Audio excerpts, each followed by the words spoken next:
So today's triggered response comes from last week. My daughter was at camp, and the camp directors, her number flashed on my screen, and it's the middle of the day. Like, I panicked immediately. I was like, oh no, what's wrong? And then when I said hello, all I could hear was my daughter crying. The mama bear in me instinctively was like, what's wrong with you? Why are you crying? Which I feel like any good mother, that's our first response. Like, what's wrong with you? Why are you crying? Why my child crying? And like we immediately, I didn't even realize that I had jumped up and already started to look for my purse and my shoes and my hookah pen and get like where I got to come. Like, it was automatically like that. And she commenced to not be able to tell me what was wrong. She just was crying. So the camp director took the phone, and she told me that she left her bag. And I was like, before she said that, I was like, she told me that they were at a restaurant. Well, I had already sent the lunch because this is what we were supposed to do. Well, anyway, she left her bag, and she was crying and upset about it. And I realized I was immediately triggered by the telephone number flashing first. My anxiety went through the roof. Secondly, I heard my child crying. It was like time for war then. All I heard in the back of my was, "We ready" by Pastor Troy. I was like, immediately go grab the guns. It's time to go. And I was like, well, where did that come from? And I had to sit with it and say, was I triggered because my child was crying, or was I triggered by the fear of what could be wrong? Like, my triggering, because of the type of helicopter mom that I am, I do hover. I do tend to hover. And having 3 kids, that nobody is like the other person, you never really know what's going on. So you always have to stay on alert. And I think my triggering came from when I was a kid and nobody protected me and I was hurt. I don't want the same thing to happen to my child, either one of them. Like, it's like I, in a sense, knew what my my purpose was, what the curse was for me to break in my generation. And I thought in the beginning it was to keep the kids from being hurt in the way that I was hurt, the way that I was attacked and molested and born to suffer, so to speak. I thought that I had to end that. So as I began to go along, the assignment never changed. The pressure has gotten larger. There's more at stake with each kid. Of course, there's more at stake. The stakes go way higher than before because it's multiplied. And so that wasn't it. Although I did do that, I did manage to do that, that wasn't it. And so I thought it was to raise them with both of their parents so that they couldn't be molested, or there would always be a man around to protect them. Not that I can't protect them myself, but it was something that I didn't have growing up, was my biological father. So I thought that was the curse. Well, come to find out, that wasn't it. And so I'm still on the quest, like, okay, what is it? And the more that I'm on this journey and on this path, the more the answers, come and they plug themselves in. And I may have an answer to Z, but I still haven't figured out H. And so as I go along, I'm having to plug in these answers. So I finally realized that it was for them to see a strong Black man actually loving the lady in our family, like actually loving, hands-on, at meeting every need emotionally, financially, just all the boxes that needed to be checked. They needed to see that, and I'm the one to break the curse and to show them that, to provide them with that example. And that is not easy to do at all. Funny story here, story time within the story. When my ex and I both decided, me more than him, that it was time. It was a couple of years back, and T.I. and Tiny were not together, and they were. This is when they were on the show, and they were living in two separate houses. Well, that's how we were. We were staying in two separate houses.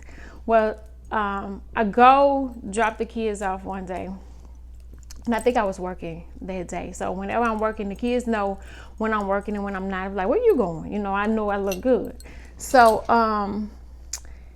he commenced to come to the car, and, you know, just, it's casual.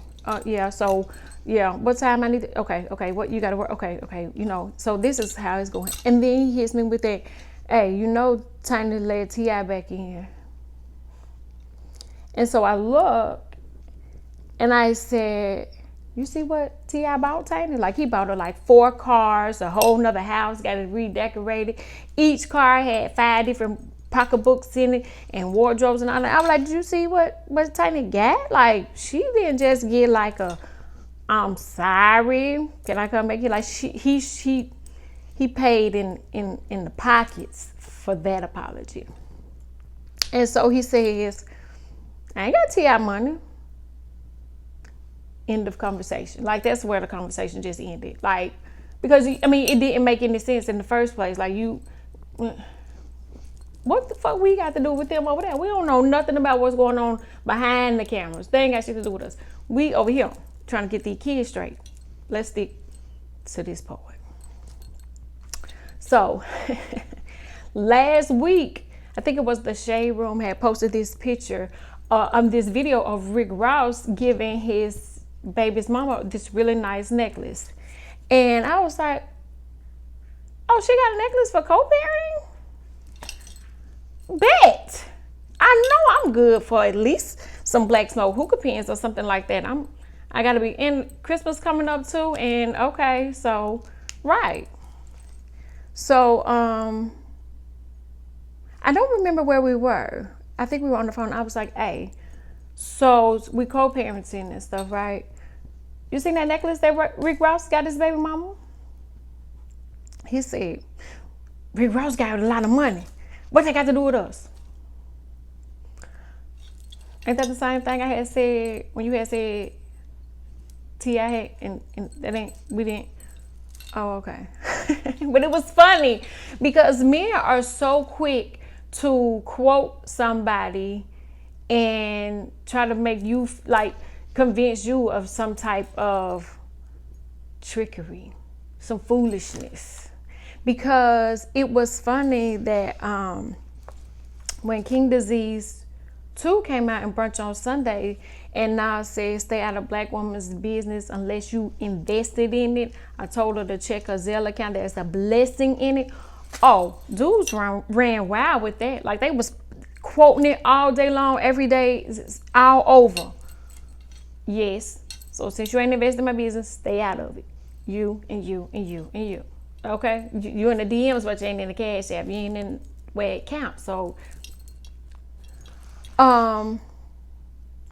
even my ex was quoting that part, and then he, with King Disease 3, in time, he's seeing how big of a Nas fan I've become. That puts him in his feelings a little bit. But I said on King's Disease 3 when he said, brothers, what did you do to make them crazy? Was it you? And he also said something about how many women he was going to have. So for him, it was like, oh, that's what you like. That's what you like. Well, wait a minute now. Hold on. Let's look at this. You was quoting him. Now I'm quoting him and singing him and going to the concert. And all of a sudden we have a problem. The things that men say and do will blow my mind. Just like the thought that men could tell women who they need to date or whatever. It's crazy. But because of the journey that I'm on, I was able to, I checked that. I don't even want to hear that. Let's co-parents. But getting back to my child crying, once I saw her and I was able to actually lay my eyes on her, I was okay. And I think the reason why I'm triggered so much by things like them calling crying or overly obsessively worrying about them comes because from my childhood 100%, but also the way in which the world is now. You can't just trust your kids with just anybody. And even the people that you think you can trust with them, sometimes you can't trust them with them either. And so for me, one of the things that I must do is I must take responsibility for their childhood. Like I am the one that's supposed to protect them and love them and heal them. And you know, the things that we take on in this role of motherhood. So, I never want them to think that I take it for granted or I take it lightly. So I try to always stay on top of things, make sure that everybody is good. And when I get a call and I don't know, I've lost control, that causes me to be triggered and causes anxiety because of my soul's mission. But I also know who I entrust them with, that I can trust them. But it's the small things, the something small like some name calling or some bullying or anything can happen to your kids when they're not, and they can happen even while they are in your care. But for another mother that may be going through this, let me just say what helped me. My kids made strangers last week, and everybody was saying how good they were, how intelligent, how smart, you know, pretty, all those things. So let me say, moms, if you out there and you're feeling triggered and you're feeling overwhelmed, we see you, we thank you, we appreciate it. You're doing a great job. Keep doing it. You're raising some terrific kids.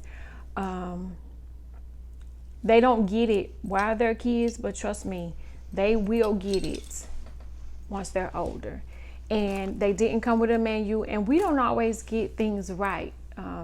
A lot of times we get a lot of stuff wrong. It's like trial and error almost with these kids, because what worked with one doesn't work with the other two, and what worked with two don't. So it's like a really, really big circle that we're going in. But my hat's off to you. It's not Mother's Day, but dear mama, we appreciate you.